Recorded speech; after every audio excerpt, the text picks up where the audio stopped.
Bueno, buenas tardes. A ver, lo primero, como corresponde, hay que agradecer la invitación, ¿ya?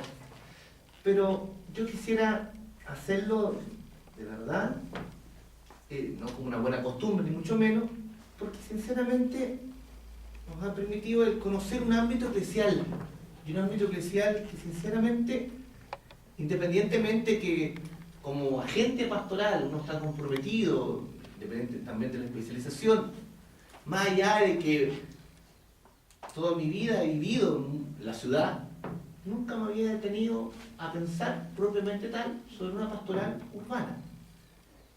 E incluso el releer documentos que ya había leído, como por ejemplo el documento parecía, que lo leí y ahora volví a leerlo en esta clave, me encontré un capítulo reservado, me encontré toda una reflexión en torno a ello.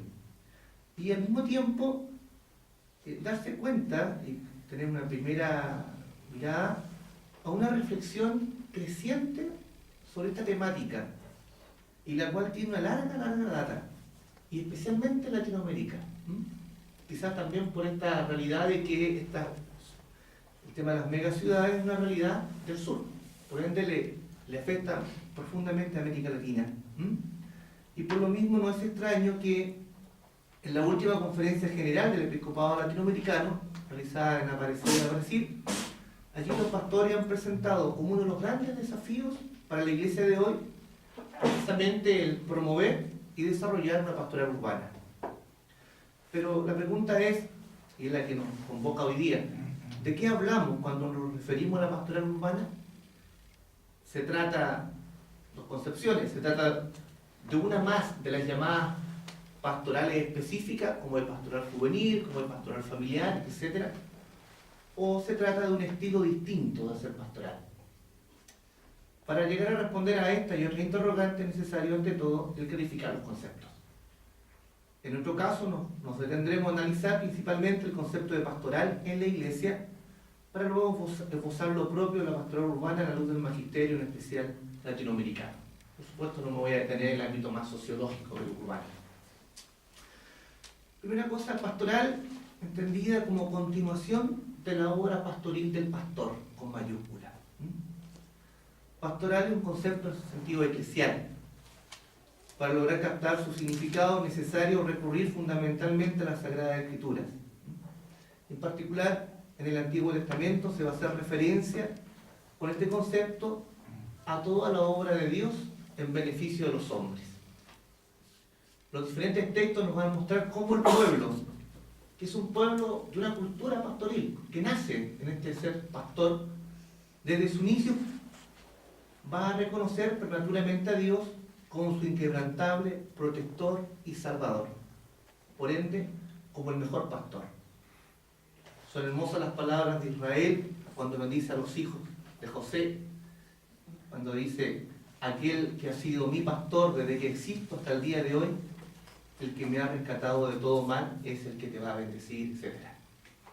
Y esta comprensión se va a desarrollar abundantemente en los salmos, en los profetas, especialmente en Isaías. Como consecuencia de lo anterior, Israel se va a concebir a sí mismo como rebaño de Dios. Se va a experimentar como el rebaño protegido y cuidado por Dios, en especial en los momentos de peligro. Una súplica constante del pueblo va a ser la expresada en el Salmo 78. Pastor de Israel, escucha. Tú que guías a José como un rebaño, despierta tu poder y ven a salvarnos. Esta acción está movida únicamente por el inmenso amor de Dios por su rebaño, e incluso sus infidelidades no interfieren en su obra salvadora. Un aspecto importante para nuestro tema es que siempre esta acción de Dios está orientada en orden a la salvación del pueblo. Dios guía a su pueblo para su salvación. En su actuar se va a caracterizar por ser un actuar compasivo, misericordioso, acogedor, sanante, etc. Consecuentemente, en el Antiguo Testamento se va a designar pastores de Israel, aquellas personas elegidas por Dios para guiar y cuidar en su nombre al pueblo, de una manera especial sus miembros más afligidos. De lo que podemos extraer que la pastoral es la entrega abnegada de los buenos pastores de Israel. El primero en recibir el título de pastor va a ser Moisés, y el más emblemático de todos será el rey David. Posteriormente, en el Nuevo Testamento, Jesús va a asumir en varias ocasiones esta nomenclatura pastoril para expresar su acción en beneficio de los hombres y mujeres. Se menciona que Cristo contempla a la humanidad como oveja sin pastor. Y en el mismo Evangelio de Juan, se presenta a Jesús como el buen pastor que conoce a sus ovejas, que da la vida por ellas y que ha venido para que los hombres tengan vida. Al mismo tiempo, los evangelios muestran cómo Jesús comparte esta tarea con sus discípulos y los invita a apacentar sus ovejas, es decir, continuar su tarea de guiar, sanar y consolar a todos sus discípulos, tarea que deben complementar con la misión de hacer sus discípulos a todos los hombres. Por lo mismo, para comprender la acción pastoral de Jesús, y este es un tema importante, por ende la de sus discípulos, es necesario profundizar aquí mismo entre la categoría del reino. Y esto porque toda la acción de Jesús está ordenada en orden al reino. Y es bueno recobrar esta categoría fundamental que en muchas oportunidades va quedando silenciada. Reconocer que el reino de Dios no es solo el centro de la predicación de Jesús, es la causa de toda su vida, lo que explica su actitud ante la ley, su acercamiento a los pecadores, su denuncia de la injusticia, de la mentira, su libertad impresionante. Uniendo estos dos elementos, tenemos que hablar de pastoral en la iglesia, es hacer referencia a toda acción realizada por la iglesia en orden a que acontezca definitivamente la producción del reino en la tierra, lo cual implica el reconocer esta dimensión escatológica propia del reino de Dios en toda acción pastoral de la iglesia. Por lo mismo esto mismo ha sido presentado como un rasgo característico. Estuvimos la semana pasada en un congreso, en un coloquio de teología pastoral, y al analizar la teología práctica de Rahner,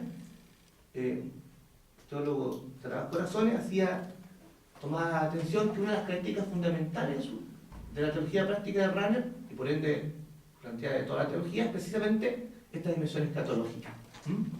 En cuanto que toda pastoral tiene que tomar conciencia y dar cuenta de esta tensión permanente. Y aquí, para nuestro tema, es fundamental el incorporar toda la teología, todo lo que aparece en el libro de Apocalipsis con respecto a la ciudad santa.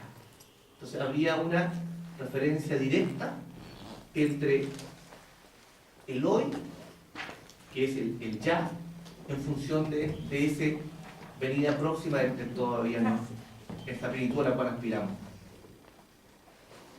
Por lo cual, recuperamos esta dimensión histórica de la pastoral.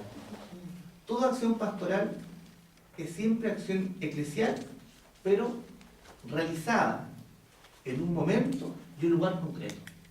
La pastoral nunca es abstracta. La pastoral siempre supone necesariamente el considerar a un grupo de personas en un lugar determinado, invitados a irse configurando en este proyecto del reino.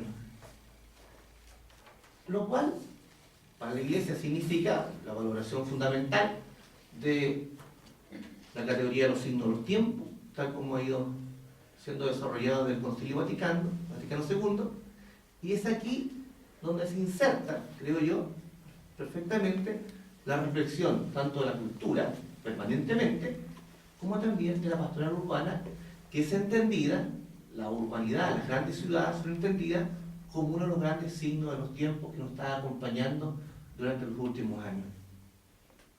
Entonces, la Iglesia ha ido desarrollando su pastoral a luz de esta reflexión.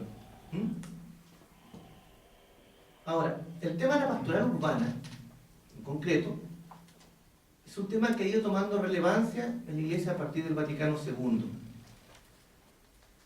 Y es bueno reconocer que ha ido variando a la vez las manifestaciones del magisterio frente a esta realidad. Cuando uno ve al Papa Pablo VI en la 80ª Advenia, él plantea estas grandes urbes como uno de los grandes problemas, los problemas más globales que tiene el ser humano. Y él en ese documento se va a lamentar de sus inhumanas consecuencias. Y es más, va a decir ahí mismo que los cristianos, conscientes de esta responsabilidad nueva, de esta realidad, no pierdan el ánimo en la inmensidad amorfa de la ciudad.